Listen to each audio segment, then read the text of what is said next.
சபாஷ்.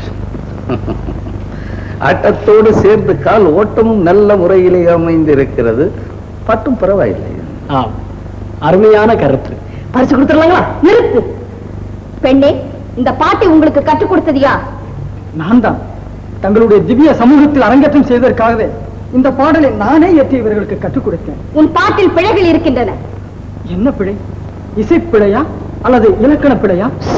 அதெல்லாம் எனக்கு தெரியாது. இனிமேல் நீங்கள் இந்த பாட்டு எங்கும் பாடவே கூடாது. இது கொங்கு நாட்டு ஜமீன்தாரணியின் கட்டளை. அம்மா, ஏன் போங்கள்.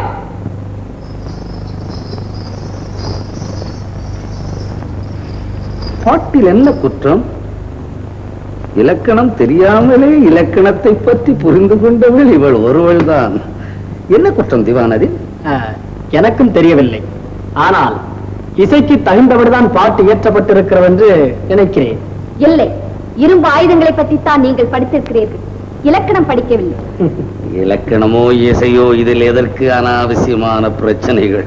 எனக்கு ஒன்றுமே புரியவில்லை. அது உங்களுக்கு புரியாது, அம்மாவுக்கு மட்டும்தான் புரியும். மாத்திரை, நீ பேசாமல் இருக்க மாட்டா? அவனை ஏன் கோபிக்கிறாய்? அவன் எனக்கு உண்மையானவன். பிரபு, வைர வியாபாரி வந்திருக்கிறார். வரச்சொல். கோகினூருக்கு சமமான கோமேதகம் ஒன்று அந்த வியாபாரியிடம் இருக்கிறதா?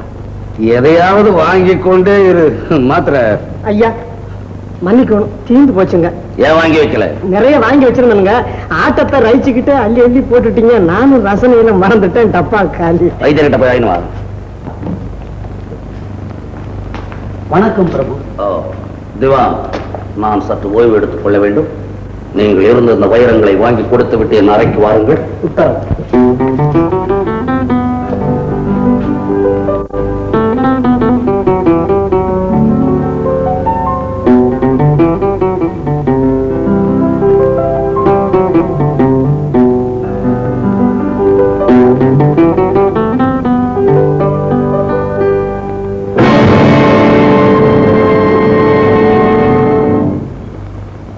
நீயா?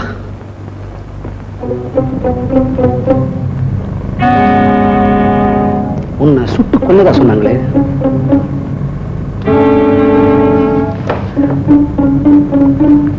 என்ன சாதனை? ஒரு கொள்கை வீரனை கொண்டு விட்டார். அவன் எடுத்துக்கொண்ட லட்சியத்தையும் அழித்து விடலாம் என்று நினைத்து ஏமாந்து விட்டீர். ஜமீன்தார் லட்சியவாதி விழுந்து விட்ட ஆரமரம் போன்றவன். குரலே ஒரு மாதிரியா இருக்கு. பழைய முக முடியலையா நீ? அதே பரம்பரையில் வந்த கொங்கு நாட்டு தங்கம். சபாஷ். நாட்டுக்காக சேவை செய்யறவங்கள நான் எப்பவும் வரவேற்பேன். ஆனா நாட்டுக்குன்னு சொல்லிட்டு வீட்டுக்கு சுருட்டுறானே, அந்த பசங்களை நான் ஒத்துக்கிறது இல்லை. ஆமா, நீ இப்ப எங்க வந்து? என் லட்சியத்தை நிறைவேற்றிக் கொள்ள. அதுக்கு அம்பலத்துக்கு வரணும். அறைக்குள்ள ஏன் வர்ற? காரணம் இருக்கிறது. ஜமீன்தார், உண்மை சில கேள்விகள் கேட்க போகிறேன். என்னையா? என்ன எத்தனையோ பேர் கேள்வி கேட்டு நானும் பதில் சொல்லி சொல்லி அழுத்து போயிருக்கிறேன். இந்த நேரத்துல நீ கேட்கிறியா? கேளு. கற்கண்டு போன்ற மாங்கனியை விட்டு விட்டு காஞ்சிரங்காயை பறிப்பவன். சாரமில்லாத கேள்வி கபோதி. ஒழுங்கான வீணையை எரிந்து விட்டு உடைந்த பானையை தட்டுபவன். சாதாரண கேள்வி. ஒப்புக்கொள்கிறீரா? எப்பொழுதுமே உண்மையை ஒத்துக்கொள்ளக்கூடியவன் நான். அப்படி என்றால் நீர் ஒரு கபோதி செவிடன். என்ன என் வார்த்தை கொண்டே என்ன நடக்கிற? உங்க நாட்டு ஜமீன்தாரே, கொஞ்சம் சிந்தித்து பாரு. அழகு மாங்கல்யம் புனைந்து ஆரத்தி எடுத்து வாசல் வழியாக அழைத்து வந்த அந்த மனைவி அடித்து துரத்தி விட்டு கொல்லைப்புறமாக நுழைந்த ஒரு கொடியவனை குடும்பத்தில் வைத்து நீர் கொஞ்சிக் கொண்டிருப்பது சரியா, முறையா? உங்க நாட்டு தங்கம், என்னை பற்றி கேட்க யார்? உமது குடிமக்கள் ஒருவன் இந்த முறையில் கேட்கிறேன். பணம் கேள், பதவி கேள், வேறு எதை வேண்டும் என்றாலும் கேள்.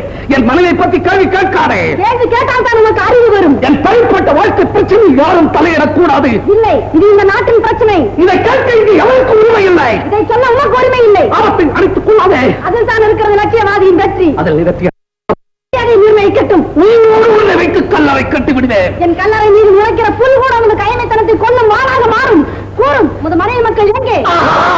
ஜமீன்தார், வீட்டை கெடுக்க வந்த நாசகாரி நாட்டை விட்டே கடத்தும். எங்கே சிப்பாய்கள்?